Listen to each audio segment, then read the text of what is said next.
Right. Ravikiran గారు చెప్పండి, ఏమిటి విశాఖలో ప్రమాణ స్వీకారం ఏర్పాట్లు, ఇంకోవైపు ఏమో ముహూర్తం కూడా ఖరారు, అట్లాగే రద్దీ, ట్రావెల్స్కి రేట్లు పెంచడం, హోటల్ రేట్లు పెంచడం, ఇవన్నీ జరుగుతూ ఉన్నాయి.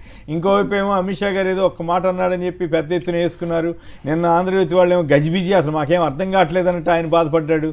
ఏమిటి మీరేమనుకుంటున్నారు? అలాగే అప్పుడే ఓటు వేయనందుకే దళితుల మీద, దళిత ఎస్సీ ఎస్టీ బీసీ మైనారిటీలు, రైతులకు సంబంధించి రైతులకు కౌలు ఇవ్వటానికి వీలేదని చెప్పి టీడీపీ వర్గాలకు సంబంధించిన వాళ్ళు ఆల్రెడీ దౌర్జన్యం చేస్తానంటే ఇవన్నీ వాళ్ళు భయంతో చేస్తున్నట్లా కాదా? గారు, ముందుగా మీకు తోటి ప్యానలిస్టులకి, సాక్షి వీక్షకులందరికీ శుభోదయం అండి. నమస్కారం. ఇందాక బీహార్ విషయం కూడా ఎత్తారు కాబట్టి నా పర్సనల్ ఎక్స్పీరియన్స్ 20 ఏళ్ల క్రితం నేను బీహార్ లో మా కంపెనీ వర్క్ మీద వెళ్ళాను. పాట్నాలో కొన్ని నెల రోజులు ఉండాల్సి వస్తే కేసీఆర్ గారు సాయంత్రం 6 తర్వాత బయట తిరగటానికి లేదు, వెళ్ళిపోవాలి, హోటల్కి వెళ్ళిపోవాలి. కనీసం బయటికి షేవింగ్ చేయించుకుంటా వెళ్ళాలన్నా సరే వెనక్కి ఇద్దరు గన్మెన్లు ఉండాలి.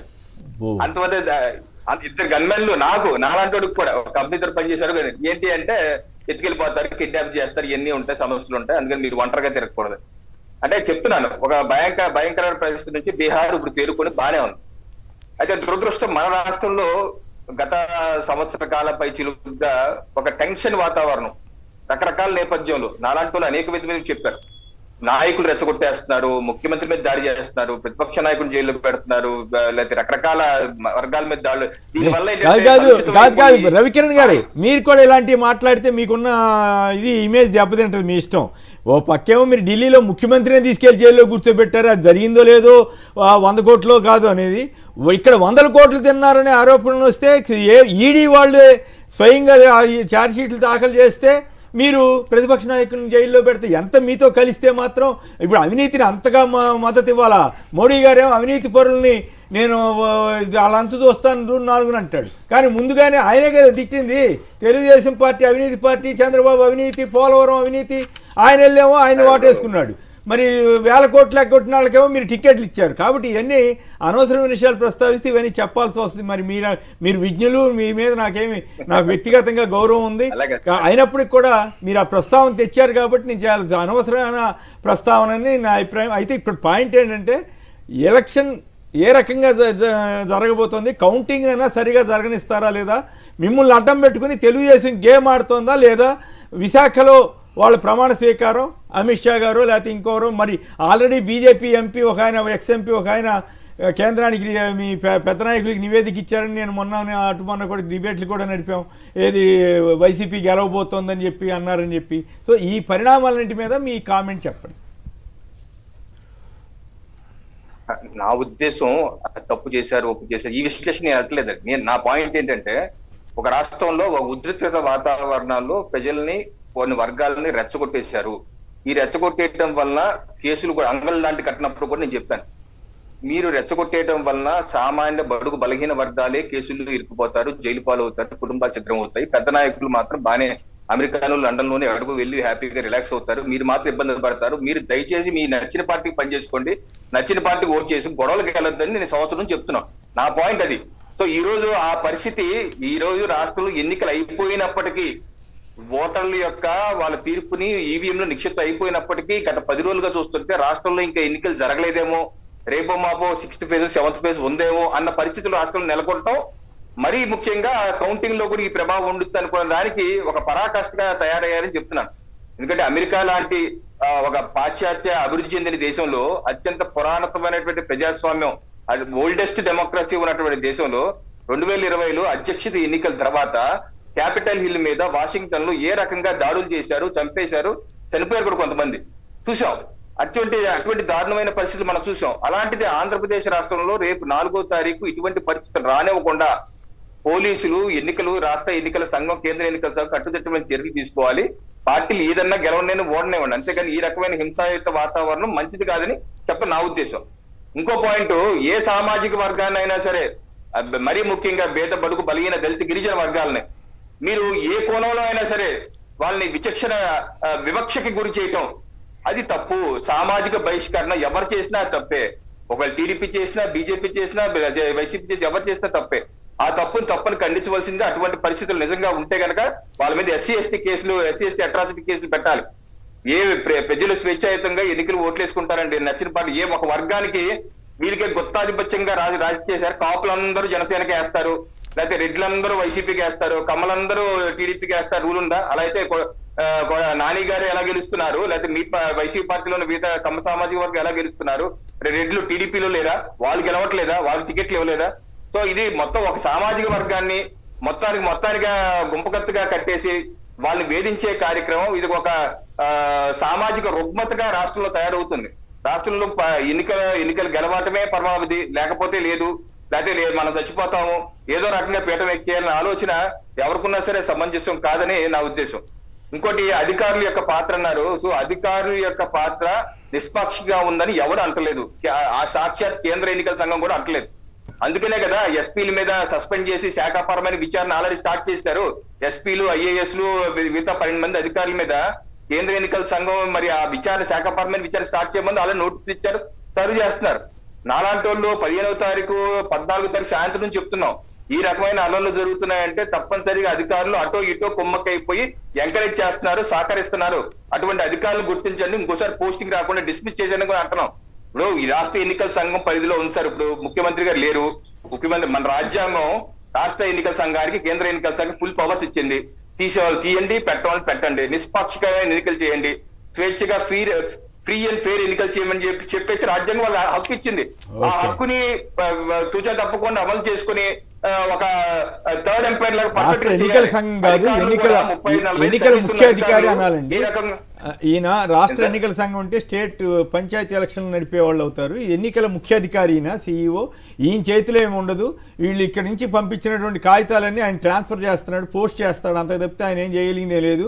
అక్కడ మన కేంద్ర ప్రభుత్వం యొక్క ఇన్ఫ్లుయెన్స్, దగ్గుబాటి పురంధరేశ్వరి గారి ఇన్ఫ్లుయెన్స్, వీటిని ఉపయోగించి చంద్రబాబు గారు డ్రామా ఆడుతున్నాడు, కథ నడిపించాడు ఇంతకాలం. ఇప్పుడు కూడా అదే జరుగుతుంది అనేది ప్రధానమైనటువంటి అభియోగం. నిన్న డైరెక్ట్గా పేరు నాని గారు చాలా స్పష్టంగా ఆయన ఆరోపణ చేశారు. వీళ్ళు చేసిన కంప్లైంట్ల మీద ఏమో రియాక్ట్ అవ్వట్లేదు.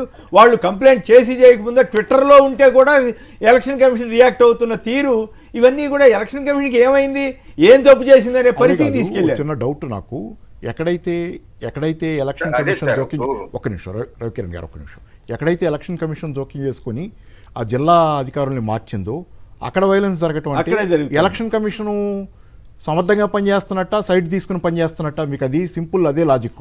మీకు ఎక్కడైనా వీక్గా ఉంటే స్ట్రెంథన్ చేయాల్సిన ఎలక్షన్ కమిషను అక్కడికి తీసుకెళ్లి కొత్త అధికారులను పనిచేసి లోకల్ టచ్ లేనటువంటి రైట్. రవికిరణ్ గారు కంప్లీట్ చేయండి. అక్కడికి వస్తున్నా. నా చెప్పే పాయింట్ అదే. ఇప్పుడు కేంద్ర ఎన్నికల సంఘం నిష్పాక్షికంగా వ్యవహరిస్తుందా లేదా అన్నది, ఇప్పుడు మన రాష్ట్రంలో గొడవలు జరిగినాయి సార్ 13 తర్వాత. వెంటనే కేంద్ర సంఘం, ఎన్నికల సంఘం పిలిపించింది డీజీపీని, సిఎస్ని పిలిపించి కూర్చోబెట్టి అడిగింది. వెంటనే వాళ్ళు సస్పెండ్ ఒక యాక్షన్ తీసుకుంది. 1. 2, ఇందాక పాపారావు గారు అన్నట్టు మార్చిన చోటే అల్లలు జరిగినాయంటే, పాపారావు గారు మార్చింది ఈ 3 జిల్లాలోనే కాదు, ప్రకాశం జిల్లాలో మార్చారు, నెల్లూరులో మార్చారు, చిత్తూరులో కూడా మార్చారు. మార్చిన చోటల్లా జరగలేదు. ఎక్కడ జరిగింది? దశాబ్దాలుగా కొన్ని వైలెన్స్ ప్రోన్ ప్రాంతాలు, ఫ్యాక్షన్ ప్రోన్ ప్రాంతాల్లో జరిగింది. అదొకటి. ఇంకోటి, నిన్న నాని గారు కూడా అంటుంది ఏంటి, పురంధరేశ్వరి గారే మొత్తం నియామకం చేసినట్టుగా మాట్లాడుతున్నారు. నేను ఇప్పుడు ఒక డీజీపీని మార్చడం అన్నది ఇది కొత్త కాదు సార్, మీకు తెలుసు, మీకు చూపిస్తాను. 25/3/2019 వైసీపీ పార్టీ కేంద్ర ఎన్నికల సంఘానికి లేఖ రాసి రాష్ట్రంలో ఉన్నటువంటి పోలీస్ అధికారుల పేర్లు మెన్షన్ చేస్తూ శ్రీమతి అనురాధ గారు, ఠాకూర్ గారు, వెంకటేశ్వరరావు గారు, భాస్కర్ భూషణ్ గారు, యక్షత్ర, ఇలా చాలా మంది అనేకమైన కార్యక్రమాలు పాల్పడుతున్నారు, వీళ్ళందరినీ మార్చమని చెప్పి 2019లో విజయసాయి రెడ్డి గారు రాసినటువంటి వైసీపీ పార్టీ లేఖ. దీనికి కేంద్ర ఎన్నికల సంఘం ఆ రోజు స్పందించి డీజీపీని మార్చమంటే సిఎస్ గారు మార్చలేదు. మార్చకుండా 2 రోజులు 3 రోజులు పెట్టి కూర్చుంటే సిఎస్ ను కూడా కేంద్ర ఎన్నికల తీసేసింది. సో అందుకని డీజీపీ, సిఎస్ ఆ రోజు మారిపోయారు. అలాగే ఎస్పీలు కూడా కొంతమంది మార్చారు. డీజీపీని మార్చలేదండి, ఇంటెలిజెన్స్ డీజీపీనే మార్చారు, అసలు డీజీపీని మార్చలేదండి. రైట్. ఏంటంటే పురంధరేశ్వరి గారు కూడా లేఖ రాశారండి, తప్పనిసరి లేఖ రాసి, నేనేం కాదట్లేదు దానికి. కానీ నేను అనేది ఏంటంటే, ఇప్పుడు మాకు ప్రతిపక్ష పార్టీగా ఏ రకంగా వైసీపీ పార్టీకి ఏ రకమైన అధికారులు ఉన్నాయో అదే ఒక హక్కు మాకు ఉంది కాబట్టి రాశారు. కాబట్టి ఇక్కడ పాయింట్ ఏంటంటే, రాసిన తీరులో చాలా తేడా ఉంది. చెప్తున్నా అదే కేంద్ర ఎన్నికల సంఘం మార్చినప్పుడు పురంధేశ్వరి గారిని చంద్రబాబు గారిని నాయుడు గారిని పిలిచి మీరు ఏ లిస్ట్ ఇవ్వండి అని చెప్పి అడిగారా, లేదా సిఎస్ గారిని అడిగారా? అడగకుండా ఇచ్చేశారు కదా. బీజేపీ గారు మాట్లాడుకొని నా పాయింట్ ఏంటంటే ఓకే, అది వేరే చర్చలండి. ఇంతకీ ఏం జరగబోతుందని మీరు అంటే మీరైతే ఇక అమిత్ షా గారికి మత్తు ఇవ్వక తప్పదు కదా. 17 ఆయన 17 అంటే మీరు 17 అనో ఇంకెక్కువ చెప్పాలి. మరి విశాఖపట్నంలో వీళ్ళు ప్రమాణ స్వీకారం ఏర్పాట్లు జరుగుతున్నాయి, చేసుకోవాలని పిలిపించారు, మీరేమంటారు? సంక్షిప్తంగా చెబితే మిగతా నా పాయింట్ ఏంటంటే డీజీపీ గారు, సిఎస్ గారు, రవీంద్రనాథ్ రెడ్డి గారు, సిఎస్ జవహర్ రెడ్డి ఇద్దరు కూర్చొని 3 పేర్లు సూచించి ఆ 3 పేర్లు కేంద్ర ఎన్నికల సంఘం పంపారు కానీ పురంధేశ్వరి గారిని అడగలేదు కదా నా ఉద్దేశం. అంతేగాని ఇక్కడ నియామకం పురంధేశ్వరి గారు చేయలేదు, కేవలం డీజీపీ గారు, సిఎస్ గారు ఇచ్చిన నివేదిక ఆధారంగానే చేశారని గుర్తుపెట్టి చేసుకుని ఒకటి. ఇంకోటి పాపారావు గారు కేంద్రంలోనే అసలు బీజేపీ రావట్లేదు, వీరికి పరిస్థితి బాగోలేదు అంటున్నారు. సరే, ఇప్పుడు 6 ఫేజ్లు అయిపోయినాయి, 7వ ఫేజ్ రేపు 1వ తారీఖు. 2019లో కూడా ఇలాగే చెప్పారు, 2014 కూడా చెప్పారు. మాకైతే ప్రజల మీద పూర్తి విశ్వాసం ఉంది. తప్పనిసరిగా భారతీయ జనతా పార్టీ ఎన్డీఏని కూటమిని గెలిపించుకోలేకపోతున్నారు. సూర్యుడి యొక్క ఉదయాన్ని అరచేతితో ఆపలేదని చెప్పేసి మా యొక్క సామెత వారు చెప్పిన దానికి సామెత మాది, మా భావనది. తప్పనిసరిగా మాకే అవకాశం ఉంటుంది. ప్రైమ్ మినిస్టర్ గారు చేస్తున్న వ్యాఖ్యలు ఇవన్నీ చూస్తే ఏదో డౌట్ వస్తా ఉంది. ఏంటి ఆయనలో ఏమైనా తేడా వచ్చిందా, లేకపోతే బీజేపీలో ఏమైనా తేడా వచ్చిందా అని డౌట్ వస్తా ఉంది. రోజుకి ఆయన చేస్తున్న వైపరీత్యం 2047 వరకు ఆయనే ఉంటానంటూ అది పరాకాష్ట. బహుశా దేశంలో ప్రజాస్వామ్య దేశాల్లో ఎవరు చెప్పలేరేమో అట్లా. వయసు కూడా అప్పటికి ఎంత ఉంటుంది? 97 ఉంటుంది మరి అది. ఒక మంచి ప్రశ్న, అడగాల్సిన ప్రశ్న అడిగారు మీరు. జస్ట్ ఒక్క నిమిషం. ఆ రోజు రజత్ శర్మ గారి ఒక కాన్క్లేవ్ జరిగింది, 10,000 మంది ఆడియన్స్ స్టేడియం లో ఉన్నారు. 1.5 గంట పాటు జరిగింది, 1:36 నిమిషాలు. దానిలో లాస్ట్ 5 నిమిషాల్లో జరిగినట్టు మీరు కోట్ చేసిన సంభాషణ ఏ రకంగా మిస్కోట్ చేసి కొన్ని పత్రికలు రాశారో మీకు చెప్తాను.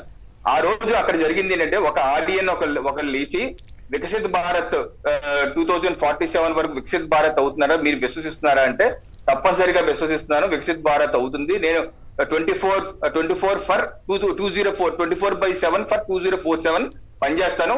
అలాగే దేవుడు నన్ను ఒక స్పెషల్ కార్యక్రమం నేనైతే అనుకున్నాను. ఎందుకంటే నేను ఒక సామాన్య టీ అమ్ముకునే వ్యక్తిని, గుజరాత్ లో వీధుల్లో ఉన్న వ్యక్తిని ఈ స్థాయికి వచ్చాను అంటే భగవంతుడు ఏదో పని మీద నాకు పంపించాడు. ఆ పని పూర్తయ్యేంత వరకు భగవంతుడు మళ్ళీ నన్ను వెనక్కి పిలవడు అనుకుంటున్నాను. ఆ రకంగా భగవంతుడు ఏదైతే నేను చేస్తున్నానో భగవంతుడు చెప్పింది చేస్తాను, కానీ నేను చేసేది లేదు, నేను నిమిత్తం మాత్రమే అని ఒక ఆధ్యాత్మిక చింతన దూరంలో దాంట్లో ఆధ్యాత్మిక కంటే కూడా రాజకీయం ఎక్కువ ఉంది. వీలైతే 100 ఏళ్ళు నేనే ఉండాలని కాదండి, మా జనానికి అర్థం ఏంటంటే వీలైతే నేనే 100 ఏళ్ళు బతకాలి, 100 ఏళ్ళు బతికితం అభ్యంతరం లేదు, మంచిదే, సంతోషం. 100 కాబట్టి ఇంకెక్కువ ఉన్నా కూడా సంతోషమే, కానీ 100 ఏళ్ళు నేనే పరిపాలన చేయాలని అన్న భావన కల్పించేలాగా వచ్చింది. Right, okay. మిగతా వాళ్ళు మళ్ళీ వెంకటరెడ్డి గారు కూడా మాట్లాడిన పత్రికల భావం కల్పిస్తున్నాయి. మీరు చూడండి, కొన్ని పత్రికలు బాగా నచ్చే పత్రికలు ఆ భావన కలిగించే తప్పితే ఆ భావన ఎటువంటి పరిస్థితుల్లో ఏ ఒక్కరు విన్నా, ఏ హిందూ విన్నా, అంటే ఇప్పుడు తెలుగుదేశం పత్రిక కాదు అట్లా కాదు. రవికిరణ్ గారు తెలుగుదేశం పత్రిక ఆంధ్రజ్యోతి రాసింది, ఆంధ్రజ్యోతి అవన్నీ రాసింది చదవండి ఒకసారి. మీ పత్రికే కదా.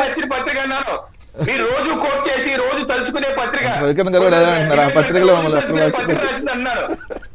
నిన్న ఎవరో ఏదో టీవీలోను అక్కడ ఈ సోషల్ మీడియాలోనూ టీడీపీ జనసేనలు బంధబూతులు తిట్టుకుంటున్నట్లు ఒక వీడియో చూశాను. మరి ఆ పరిస్థితి మళ్ళీ ఇప్పుడు బీజేపీని అక్కడ తిడుతున్నారు, ఇక్కడేమో మీకు వ్యతిరేకం, అక్కడ మీకు అనుకూలం కదా టీడీపీ కానీ వీళ్ళు కానీ. సరే, అది ఆ గొడవ మీరు పడండి. సత్యనారాయణమూర్తి గారు అమలాపురం, చెప్పండి. విశాఖలో ప్రమాణ స్వీకారం అని వైసీపీ అంటోంది, మరి అమిత్ షా గారు ఇట్లా చెప్పారనేమో వాళ్ళు రాస్తున్నారు. ఇంకోవైపు ఏమో తెలుగుదేశంకి సంబంధించిన వాళ్ళు ఆల్రెడీ దళితులు వీళ్ళ మీద దాడి తరహాలుగా ప్రవర్తిస్తున్నారు. మీకేమనిపిస్తోంది ఈ పరిణామాలన్నీ? హలో సత్యనారాయణమూర్తి గారు అమలాపురం. నమస్కారం, మాట్లాడండి. ఇప్పుడు ముఖ్యంగా ఈ టీడీపీ కూడా అలా దాడులు చూస్తుంటే నాకు 2 విషయాల మీద అనుమానం కలుగుతుందండి. ఒకటి ఈవీఎంల భద్రత మీద, కౌంటింగ్. 2 రేపు జరగబోయే కౌంటింగ్ మీద అండి. రేపు జరగబోయే కౌంటింగ్ ఎలా ఉండాలంటే ఈ అల్లరి జరిగిన ప్రాంత నియోజకవర్గాలతో పాటు బాలకృష్ణ, చంద్రబాబు, లోకేష్ నియోజకవర్గాల్లో కూడా షూటెడ్ సైట్ అడ్రస్ ఇచ్చి కౌంటింగ్ జరపాలని నా అభిప్రాయం అండి. షూటెడ్ సైట్ ఆర్డర్ ఇచ్చి కౌంటింగ్ జరిపితే అప్పుడు సజావుగా జరుగుతుంది మీ నమ్మకం? అబద్ధంగా చేసేదని ప్రజలకు నమ్మకం కలుగుతుందండి. Right, okay. జయచంద్రారెడ్డి గారు నెల్లూరు నుంచి. జయచంద్రారెడ్డి గారు నమస్కారం, మాట్లాడండి. సార్ కేఎస్ఆర్ గారు నమస్కారం సార్. ఆ, మాకుండే ప్యానల్ అందరు కూడా నమస్కారం సార్. నమస్కారం. పోతే అమిత్ షా గారు 17 సీట్లు వస్తాయి అని చెప్పి అమిత్ షా గారు చెప్తున్నారంటే ఆ, అప్పటికి ఏ పరిస్థితుల్లో ఏ ప్రాతిపదికన చెప్తున్నారు? అంటే ఆయన ఒక మాట అన్నాడు అంతే, అంత తప్పితే ఏం లేదు. దాన్ని హైలైట్ చేసి కాదు కాదు కాదు కౌంటింగ్ లో కూడా ఏమన్నా పొరపాట్లు కౌంటింగ్ లో మతలబులు చేస్తారా, మతలబులు చేస్తారా? పోలింగ్ లో చేసినట్లుగా పోలింగ్ లో చేసినట్టు ఇప్పుడు ప్రాథమిక హక్కు కాదు సార్, స్వయం ప్రతిపత్తి ఎలక్షన్ కమిషన్ ఓట్లు కూడా కూడా చేస్తున్నారంటే ఎంత అసహ్యం ఉంటుంది సార్. ఈ మధ్యకాలంలో నేను ఆ ఎలక్షన్ కమిషన్ సంబంధించి ఈ గత 40-50 ఏళ్ళలో ఇంత దారుణమైనటువంటి విమర్శలకు గురవుతున్నటువంటి సందర్భం అయితే ఇదే కనపడతా ఉంది. గతంలో కూడా కొన్ని ఏదైనా వచ్చినా కూడా సర్దుకునేవాళ్ళు, ఇప్పుడు అసలు ఏమి సిగ్గుపడుతున్నట్లేదు.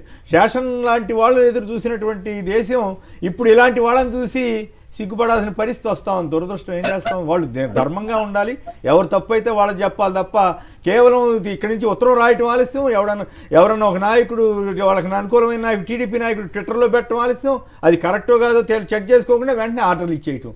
ఇదేమి ఎలక్షన్ కమిషన్ అండి? గుమస్తా ఉద్యోగం చేయడానికి ఎలక్షన్ కమిషన్ దేనికి?